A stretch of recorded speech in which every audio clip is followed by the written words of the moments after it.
Hey, Mark, we actually have that on the network. We have a show on timeshares. I'm sure that Sasha can't wait to run down to invest in a timeshare. But what's interesting about the show, if you ever watch it, is how many people get scammed on the timeshare because the sales guy is saying, "Hey, you can buy this timeshare points, and what do the points do? They don't know." And then what happens is we'll finance it for 14% or 20%. Well, that's a little high. Don't worry, you can get it refinanced later. And then they go to the bank after they bought it already. Can we refinance it? And the banks go, we don't finance timeshares. Are you crazy?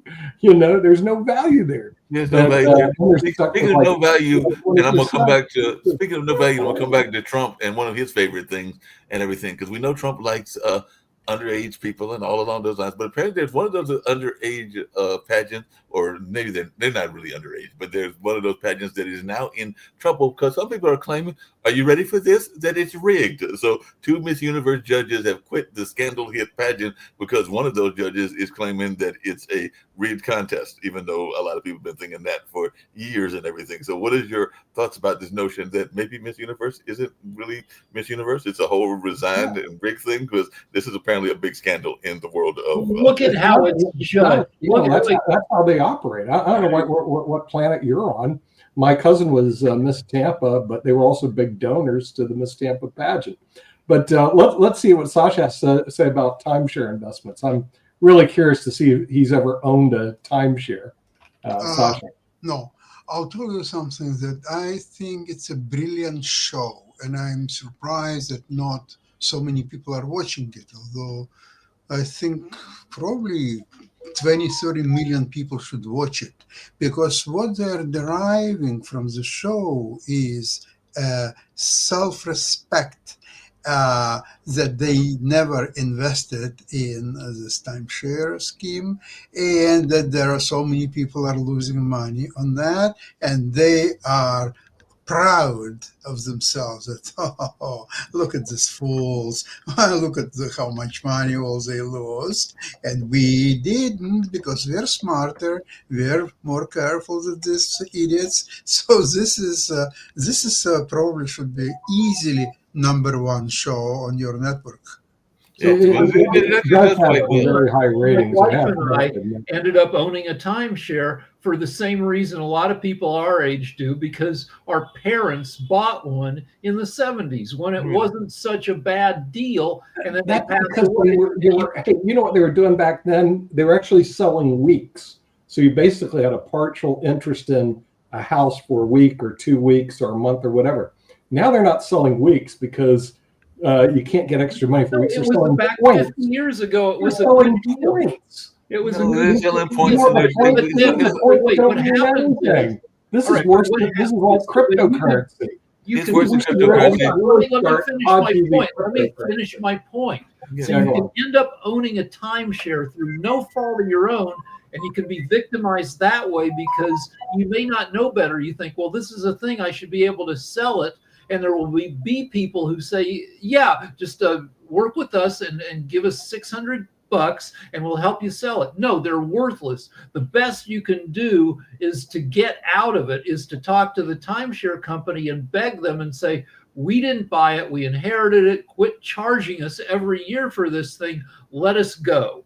Well, speaking of that, and really quickly, because we have the show and it airs even in reruns and it does pretty well and everything like that. They are saving people tons of money and all along those lines. But I want to come back because apparently the BBC is one of the people that broke this story, as did the New York Times and everything. And we know that Trump doesn't like the BBC. So is this going to be another reason for Trump not to go after media? The fact that they're going after one of his favorite things, which is Miss Universe and everything like that. So is he going to go after the BBC even more, since they are now saying that it's he doesn't know Miss Universe anymore. He must have sold it at some point. He only cares about stuff that affects him.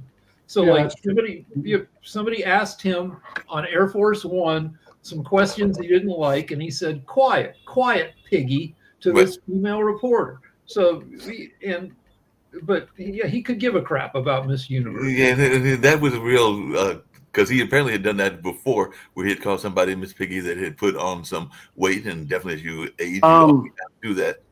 Just to point out, he's been doing that for a long time. We just normalized it. And now because of the Epstein file and their cracks becoming or going through his armor, Now we're finally saying, okay, that was wrong. He's been doing that for a very long time. The man mocked a reporter with special needs. Nobody cared. But now we're finally starting to care because people are getting through this whole Teflon Don piece. Right. So that's where things are. And so, yeah, just to say, well, he had mocked and this is shocking. He's been doing this the whole time. Yeah, he's been doing this for a while. Hey, there's another issue that is out there, and I'm curious to see whether people are thinking this is a good thing or not, because it was a big issue decades ago and everything, but it's going to be maybe brought back into the forefront because there is an entertainment duo, the Kessler twins, that decided to let themselves pass away by assisted suicide. So they were at age 89, and they are Germans that used to perform with Sinatra and other big name actors, but I guess because of their age and some of the things that they were going through in health-wise, they decided that they would die by assisted suicide. So are we thinking that more people, as we get into an aging society, are going to want to die by assisted suicide, which was very popular by, I'm trying to think of the gentleman's name that was known for it. Y'all know him. Dr. Kevorkian and Dr. Death. Right. Yeah. Yes, some states like Oregon allow you to do it under medical evaluation and supervision. Yeah, it's become illegal in certain states, but something that they don't have to worry about in Bangladesh because all their young people, where in the United States is old people, and so are Japan. So let's ask Dr. Sharif, since he represents half of our potential audience over in Bangladesh, and I am looking at Chittagong and going over to that city, Dr. Sharif, because the air quality is not so bad there. But talk to me. Do you guys have assisted suicide over in Bangladesh? Yeah, it's happened. But I want to move with some positive news. Today, I collaborate with UNESCO. I shared the news. So UNESCO is very happy with our World Talent Economy Forum. Definitely, Pot TV is our partner. I promote your different shows with the UNESCO. And beside that, many university, today also another university invite me to collaborate with them, especially what I'm doing, this grassroots level communities, entrepreneurial initiative we are developing. And UNESCO said this kind of initiative is very, very important for Bangladesh, important for India or the global South communities. So those who want to contribute, let's say, I want to invite you all for this positive initiative, very, very positive initiative. It's a life-changing. It's a real investment. Those who want to do investment, I request Nick, Sasha, everyone, invest through talent economy. I know you have all of the great experience from Silicon Valley, from Fortune Global 500, all of the big company shares. But trust me, if you invest in talent economy, invest in emerging economy, it will be life-changing, and it can bring a lot more success. What time horizon on this investment, Dr. Sharif? I do focus on more on startup, more on startup, because these small companies actually have some positive growth. So my focus in something like that, let's say this grant like UNESCO and all of the BBC and all of the foundations, they can focus in this particular area. Secondly, the investor like an angel investor or venture capital, they can invest in this economy. And definitely the commercialization, it's very, very, very good place for commercializations. I can ensure that all of the companies, that housing company or healthcare company or education company, they get a very good return because it's South Asia. What Mr. Nick said, that half of the countries people live in these communities. So the growing as a company is very easy. So your money will be safe. Your investment opportunity will be futuristic and safe. And definitely history gonna remember you. That is the way of doing things with talent economy. Interesting. Yeah. What about it's pretty interesting over there. What about, so, and what you're talking about, because this is something, this is why I keep saying that, you know, I hope you have some time, because I sent you the link to what I'm putting together here. And I would love to, in a roundabout way, have, in your idea, with what you're talking about with the world talent economy and so on and so forth, and talking about investment there, but how do you create that synergy between, say, for example, if we run the same format of what we're creating here there, where it's still focused, because you're talking about investment in a lot of the different businesses and some of the tech stuff. But what I'm pushing is dealing in the gaming industry, gaming and creative and focused on the human side, and doing a similar style of searching for investment for individuals that are trying to get in there. Yeah. How can we have the same thing where you're doing the World Talent Economy there, but also the World Talent Economy here? How do you do the Future Fest Connect here and then the Future Fest Connect there, where it's basically two sister conventions playing off of each other and helping each other, not only with the individuals that come with investment, but having both of those entities grow? Yeah, sure. I'm happy to do that because, look, I see many smart entrepreneurs like Jatovi, like Nick, like Sasha, like Rick in developed nations. So you need customer, right? If you want to grow as a company, even though Pot TV, if they want to grow as a company, they need customer.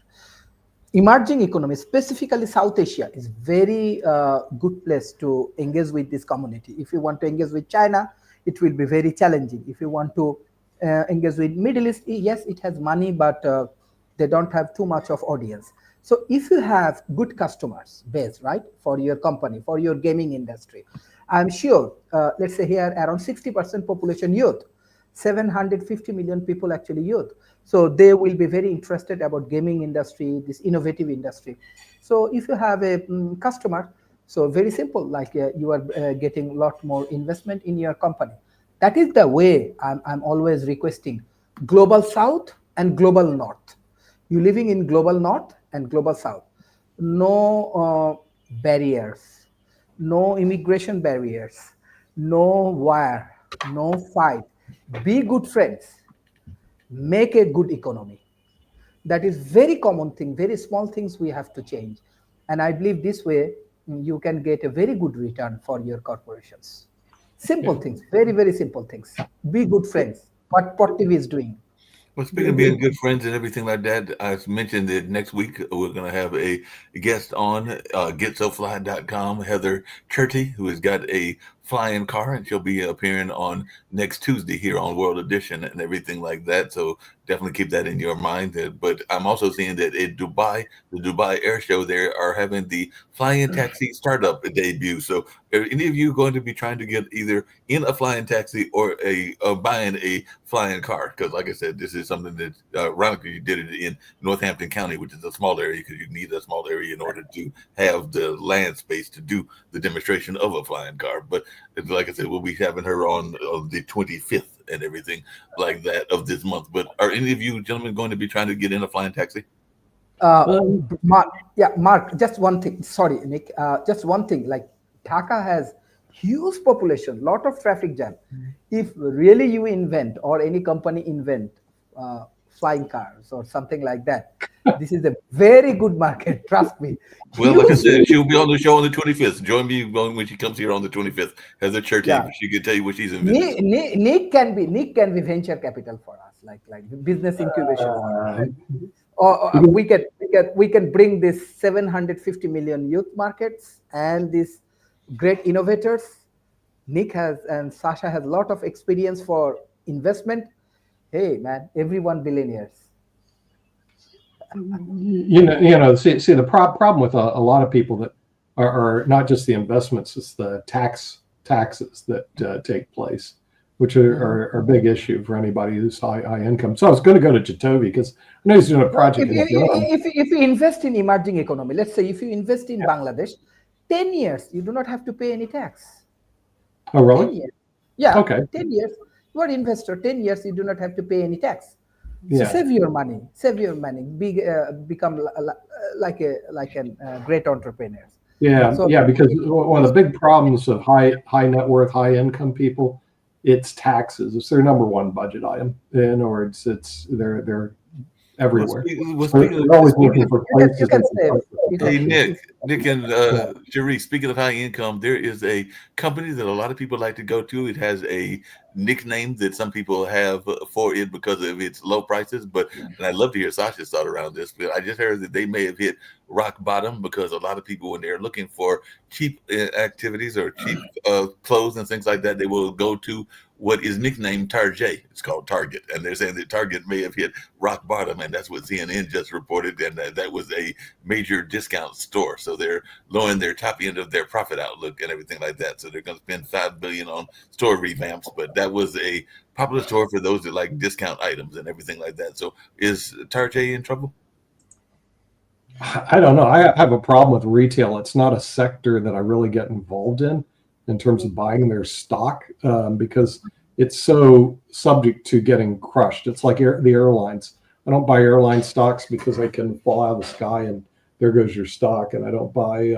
Retail has been getting crushed for 30 years. And and I don't buy restaurants, even though I like to eat some of these places. I think it's called Cheesecake Factory in the United States, is a great stock, but I still can't ever pull the trigger on those. So I'm just not into those sectors. What about construction? I can tell you about cake. I can tell you about cheesecake. I can tell you because my wife and I will go a few times a year, and it used to be you had a 40-minute wait to get in, no more.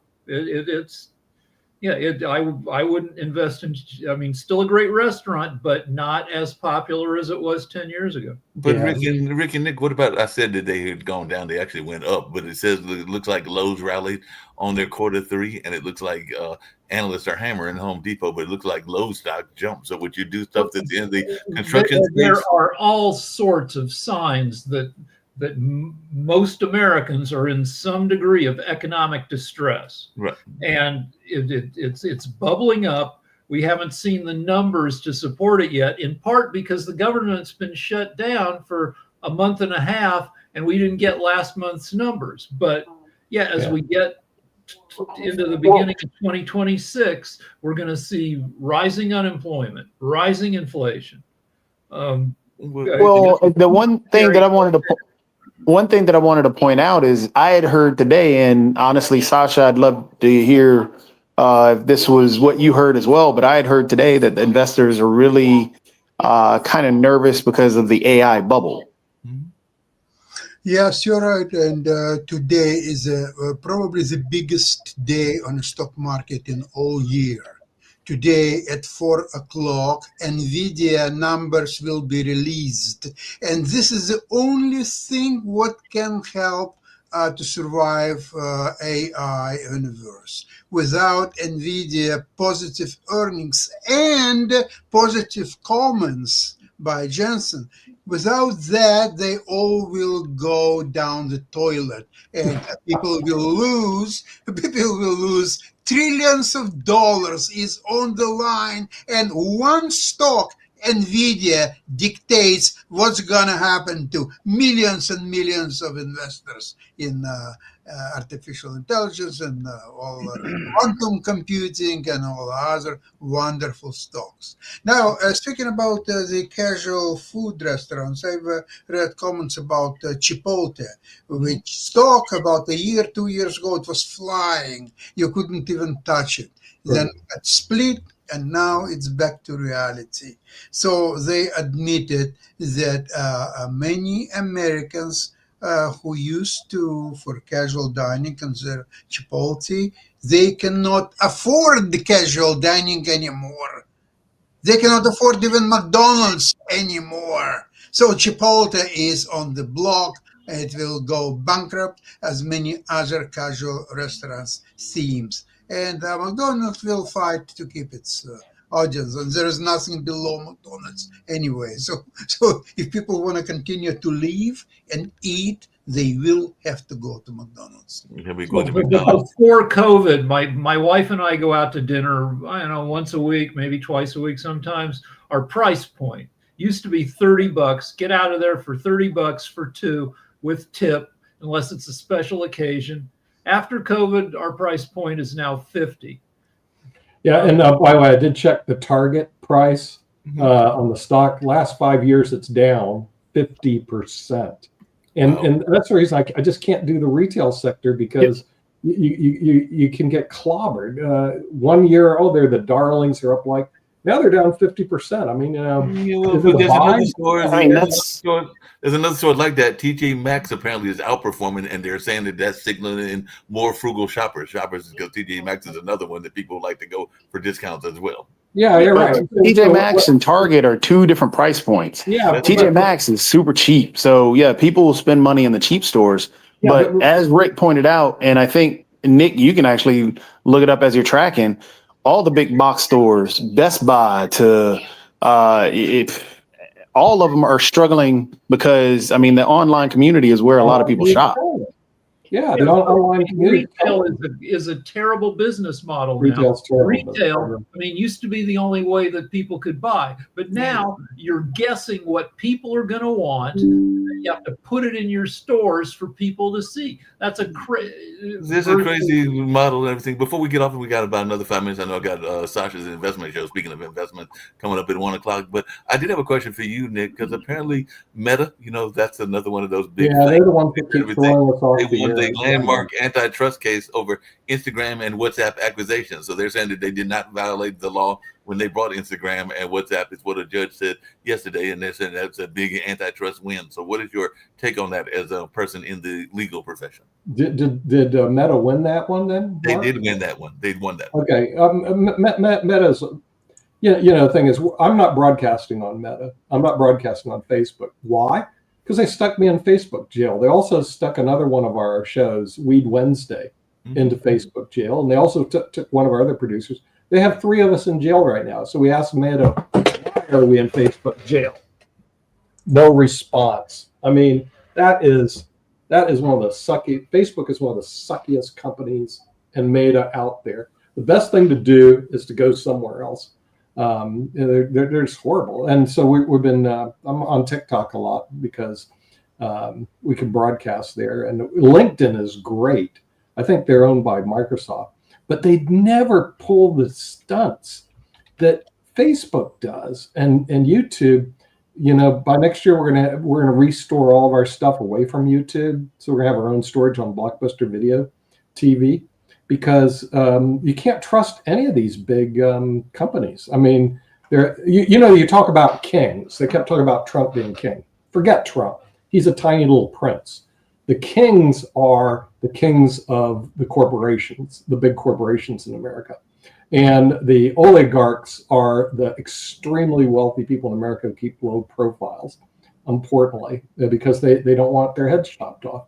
And they're the ones that control the purse strings. It's not Donald. Donald is like so you mean the people that are all sitting with Donald Trump and helping him build this?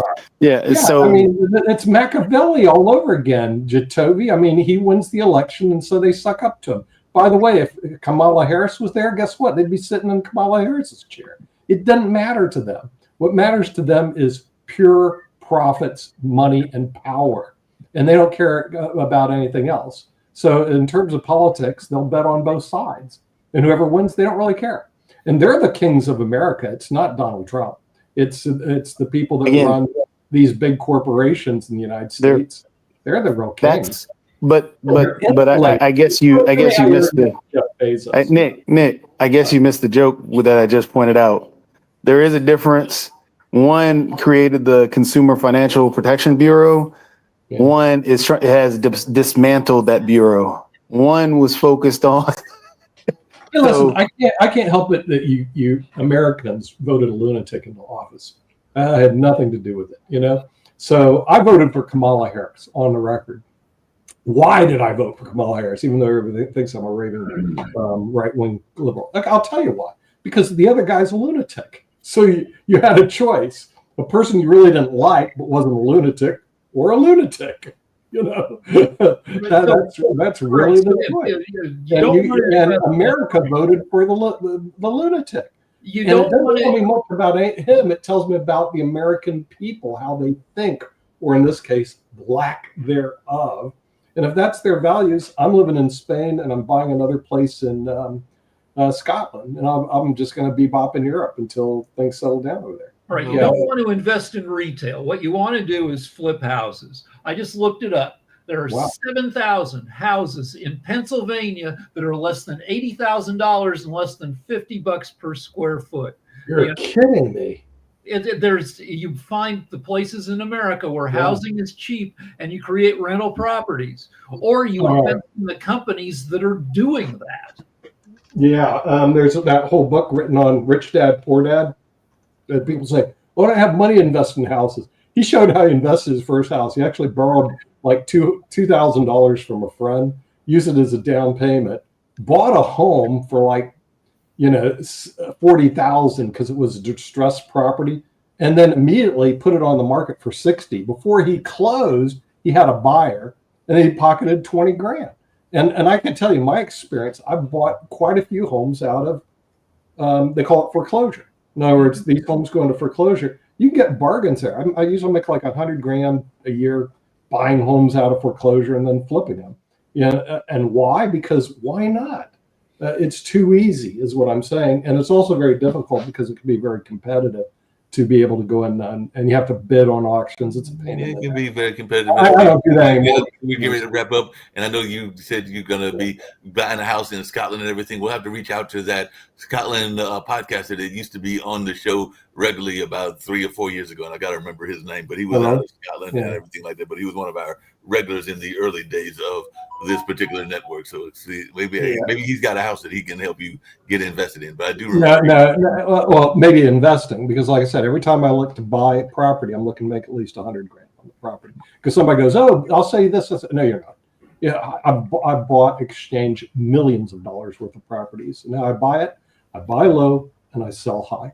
And so the thing is, and then what they want to do is sell you high, and I'm not interested. So the thing is, they want, "Oh, look at all this beautiful." No. I'm looking at the numbers. I'm not looking at all this beautiful garbage. Speaking of numbers, as we get ready to get out of here, I know at 1 o'clock we'll have Milan and we'll have Sasha have their debate between the S&P 500 and the market wizard, which is what he calls Sasha, and everything along those lines. So Sasha had a great pick on the video. I'll tell you, several years ago, that was just unbelievable. He picked that stock. I couldn't believe that stock did exactly what he said. It's going to go up and up and up and up, and it did, Sasha. That was a brilliant move on your part. My problem is I had wax in my ears. I didn't listen to you well enough back then. So my ears are becoming open now. Anyway, that's the Modern Investment on the Pod TV network. And you don't see it anywhere else because they don't have stuff like this. Yeah. Oh, he's leaving. No. Yeah. So we'll see him at 1 o'clock along those lines. So it is at the top of the hour. So we'll see Modern Investment at 1 o'clock. So let's get on out of here.